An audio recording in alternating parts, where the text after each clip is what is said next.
ஓம் நமச்சிவாய பரமாத்மாவே. ஓ நமோ நாராயணம். ஓம் சரவணபவா. இன்றைய காலை பொழுதிலே திருக்குறளை பற்றி நாம் அறிவோம்.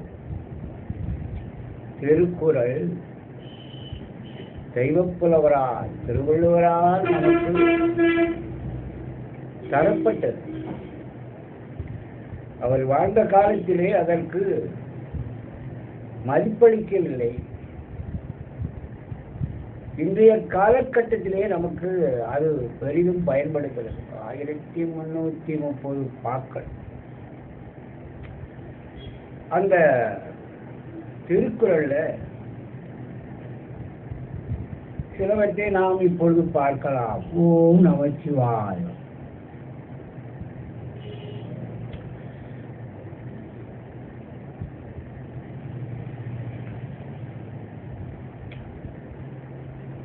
நமது கலைஞர் அவர்கள் இந்த திருக்குறளுக்கு உரை தந்திருக்கின்றார்கள். அதிலே ஒரு குறளை நாம் பார்க்கலாம். பொறையுடைமை அப்படின்னா என்ன? பொறையுடைமை, பொறாமை தான் பொறையுடைமை. அந்த குறள்ல 154வது குறள் என்ன சொல்லுகிறது? நிறைவுடைமை நீங்காமை, நிறைவுடைமை நீங்காமை வேண்டின் பொறையுடைமை போற்றி ஒழுக்கப்படும். போற்றி ஒழுக்கப்படும். நிறைவுடைமை நீங்காமை வேண்டின் பொறையுடைமை போற்றி ஒழுக்கப்படும். ஒழுக்கப்படும். இதுக்கு என்ன அர்த்தம் தந்திருக்கின்றார் நமது கலைஞர் அவர்கள்? பொறுமையினுடைய உறைவிடமாக இருப்பவரைத்தான் கடலிலும் பெரியது என்பார்கள் பொறுமை. பொறுமையின் உறைவிடமாக இருப்பவரைத்தான், யார்கிட்ட பொறுமை இருக்கின்றதோ அவரைத்தான் நிறைவான மனிதர் என்று உலகம் புகழ். அவரைத்தான் நிறைவான மனிதர் என்று உலகம் புகழும். ஓம் நமச்சிவாய். எதற்கு எடுத்தாலும் பொறுமை இல்லை. பொறுமை இழந்து குடும்பத்திலே எல்லா பகுதிகளிடையும் இருந்து பொறுமை இழந்து கோபம் கொண்டு தன்னுடைய தீய செயலை செய்து விடுகிறார்கள். அதற்காகத்தான் நமது திருவள்ளுவர் அவர்கள் பொறுமை உடைமை என்று நமக்கு 1330 பாட்கள் தந்திருக்கின்றார்கள். அதுல பொறை உடைமையில 154வது குறளை பார்த்தோம்.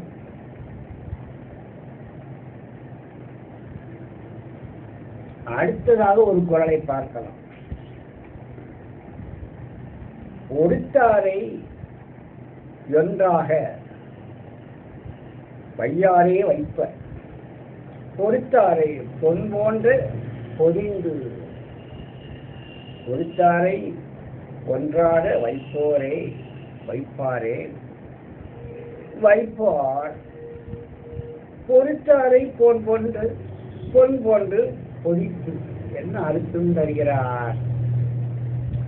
நமக்கு இழைக்கப்படும் தீமையை பொறுத்துக் கொள்பவர்களை உலகத்தார், தமக்கு ஒரு தீமை இழக்கப்படும் தீமையை பொறுத்துக் கொள்பவர்களை உலகத்தார் பொன்னாக மதித்து போற்றுவார். நமக்கு இழைக்கப்படக்கூடிய தீமை இருக்கு பாருங்க, பொறுத்துக் கொள்வாங்க பாருங்க. அப்படி பொறுத்துக் கொள்ளும்போது உலகத்தார் அவர்களை எப்படி நினைக்கின்றார்கள்? பொன்னாக மதித்து போற்றுவார்கள் என்று சொல்லுகிறது. பொறுத்துக் கொள்ளாமல்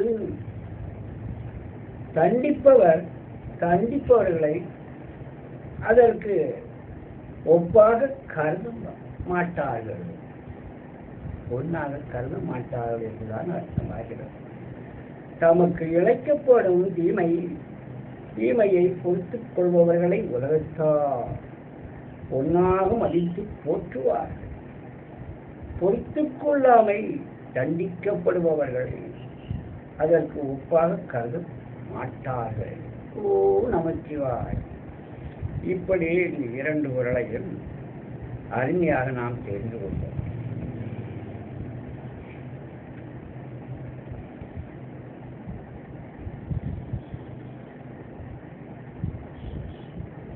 அடுத்ததாக ஒரு குறளை பார்க்கலாம். ஓ நமச்சிவாய். 159வது குறள். இந்த குறளும் பொறை உடைமையிலிருந்து வருகிறது, கிடைத்திருக்கின்றது. புறந்தாரின் தூய்மை உடையவர் இறந்தார் வாய் இன்னாச்சொல் நோக்கிப்பவர். புறந்தாரின் தூய்மை உடையவர் இறந்தார் வாய் இன்னாச்சொல் நோக்கிப்பவர். என்ன அர்த்தம்? எல்லை கடந்து நடந்து கொள்பவர்களின் கொடிய சொற்களை எல்லை கடந்து பேசுவாங்க. என்னதான் பேசுறது இல்லை, ஒரு வரைமுறை இருக்கின்றது. இனிய சொல் என்னாது ஊரல் கனியிருப்ப காய் கவர்ந்தற்று அதை அறியாதவர்கள் எப்படி கரையை கடந்து பேசுவார்கள். அந்த சொற்கள் எல்லை கடந்து நடந்து கொள்பவர்கள், கொடிய சொற்களை பொறுத்துக் கொள்ளாதவர்கள், பொறுத்துக் கொள்பவர்கள் தூய்மையான துறவிகளை போன்றவர்கள். தூய்மையான துறவிகளை கொண்டவர் யார்? தூய்மையான துறவிகள் ஆதிசங்கரர்கள், பரமஹம்சர் அவர்கள், நமது சீரடி சாய்பாபா அவர்கள், ரமண மகரிஷி அவர்கள். இப்படிப்பட்ட துறவிகள் தான் அவர்கள் எப்படி இருக்கின்றார்கள்? தூய்மையான துறவிகளாக இருந்து நமக்கு என்ன தந்திருக்கின்றார்? அறிவுரை தந்து இருந்திருக்கின்றார் என்றால் பாருங்கள். ஓ நமச்சிவாய். இப்படி ஒரு 3 குறளையும் நாம் அறிந்து கொண்டோம். 4வது ஒரு குறளை பார்க்கலாம். ஓ நமச்சிவாய். உண்ணாது மோற்பால் பெரிய பிறர் சொல்லும் இன்னாச்சொல் இன்னாச்சொல்லல் பாரு பின். இன்னாச்சொல்லார் பாரு பின் என்ன அர்த்தம் சொல்லுகிறது? பசி பொறுத்து உண்ணா நோன்பு இருக்கும் உறுதி படைத்தவர்கள் கூட பிறர் கூறும் கொடுஞ்செயல்களை கொடும் சொற்களை பொறுத்துக் கொள்பவர்களுக்கு அடுத்த நிலைதான் வைத்து போற்றுவார்கள். அடுத்த நிலையிலே தான் பொறுத்துக் கொள்ளாதவர்கள், பொறுத்துக் கொள்பவர்கள், பொறுத்துக் கொள்ளாதவர்கள், பொறுத்துக் கொள்ளாதவர் நிலையிலே தான் வைத்து போற்றப்படுவார்கள். ஆக பசி பொறுத்து உண்ணா நோன்பு இருக்கும் உறுதி படைத்தவர்கள் கூட பிறர் கூறும் கொடும் சொற்களை பொறுத்துக் கொள்பவர்களுக்கு அடுத்த நிலையில் தான் வைத்து போற்றப்படுவார்கள் என்று நமக்கு தரப்பட்டிருக்கின்ற உரையா. ஓம் நமச்சிவாய். இப்படிப்பட்ட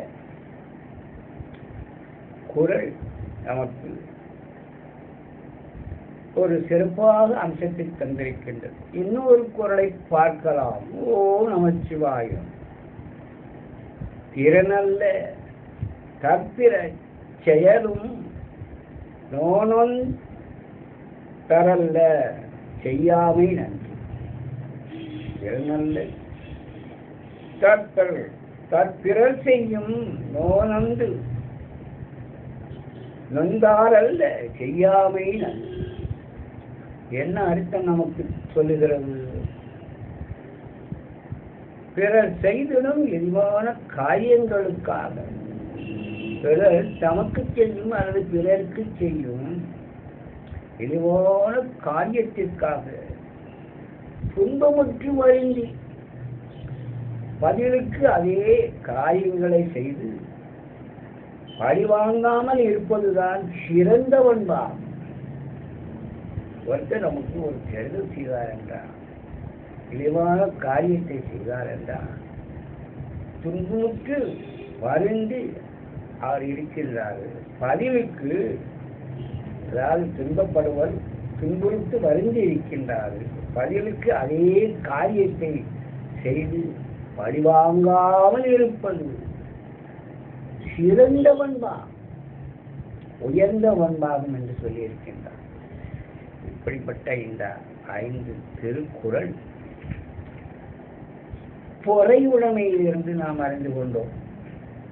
அதனால யாருமே பிறர் மீது பொறையுடைமை கொள்ளக்கூடாது, புறம் சொல்லலாகாது பாப்பா என்று பாரதியார் வாழ்கின்றார். பொறாமையும் படக்கூடாது. முன்னேற வழி என்ன இருக்கின்றது என்று பார்க்க வேண்டும். இப்படிப்பட்ட மனிதன் தங்கத்தை விட சிறந்தது, உலகத்தால் தங்கத்தை விட சிறந்தவனாக கருதப்படுவான். தங்கத்திற்கு மேல் உள்ள ஒரு மதிப்பு வைரம் என்று சொல்லுவார்.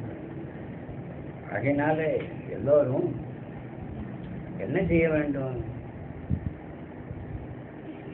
இனிய உளவாக நாடு ஊழல் தனியிருப்ப காய்ச்சல் இதுவும் திருவள்ளுவர் தான் ஏற்றியிருக்கின்றார். மரத்துல கனிகள் இருக்கும்போது காய் எதற்கு? அதே மாதிரி இனிய சொல் இருக்கும் பொழுது, இனிய சொல் இருக்கும் பொழுது, சொல்லிருக்கும் பொழுது அந்த இனிய சொல்லுக்கு பதிலாக எளிச்சொல், அந்த எளிய நல்ல சொல்லுக்கு பதிலாக கெட்ட சொல்லை சொன்னால் அதற்கு பொருத்தமாகுமா என்று அதற்கு பொருளாகிறது. இனிய சொல் என்னாது கூறல் கலியிருப்பு காய்க்க வந்த இந்த காய்க்கு ஒப்பாகும். நல்ல சொல்லை சொன்னால் பழம், நல்ல சொல்லை சொல்லவில்லை என்றால் அது காய் என்று ஒப்பிடுகிறார் நமது திருவள்ளுவர். ஓம் நமச்சிவாய்.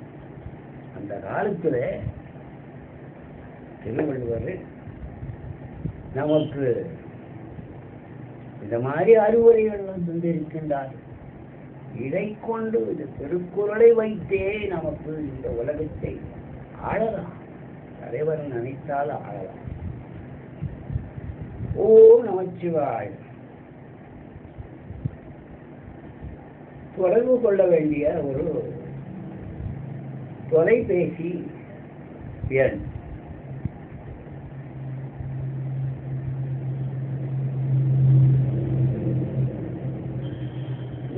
நமச்சிவாய். இப்படிப்பட்ட நல் கருத்துக்களை யார் சொன்னாலும் சரி, ஆண்டி சொன்னாலும் அதே சொல்லு, அரசன் சொன்னாலும் அதே சொல்லுதான். ஆகையினால நான் எல்லோரும் இனிய சொல்லே மிருதுவாக பேச வேண்டும், மென்மையாக பேச வேண்டும் என்பதுதான். மொழியிலே ஒரு மொழி இருக்கிறது தெலுங்கு. இந்த தெலுங்கு எப்படி இருக்கின்றது? மென்மையான ஒரு குரல் வெளிவரும். அதாவது கருடுமொழாக வராது, மென்மையாக பேசக்கூடிய ஒரு மொழி. சுந்தர தெலுங்கு அப்படிம்பாங்க. தமிழ் மொழியும் அவ்வாறே. அப்படிப்பட்ட தமிழை போற்றுவோம், வருங்காலத்திலே போற்றுவோம். அதற்கு உரிய இடம் நமக்கு கிடைத்திருக்கின்றது. மொழியை காப்போம், தாய்மொழியை காப்போம், தாய்மொழியிலே வல்லவராகுவோம் என்று கூறிக்கொண்டு இந்த உரையை உங்களுக்கு கொடுத்தவர் சொன்னவர் யோகி சிவம். ஓம் நமச்சிவாய். ஓம் நமச்சிவாய். சுவம் துணித்த வருவமும் கோவை செவ்வாயும் குமிழ்ச்சிருக்கும் பனித்தச்சரையும் பவளம்போல் மேலும் பால்வெளியும் இனித்த உடைய எடுத்த பொற்பாதம் காணப்பெற்றார். மனித பிறவியும் வேண்டுவதே இம்மாநிலத்தில். ஓம் நமச்சிவாய். சுவாம்.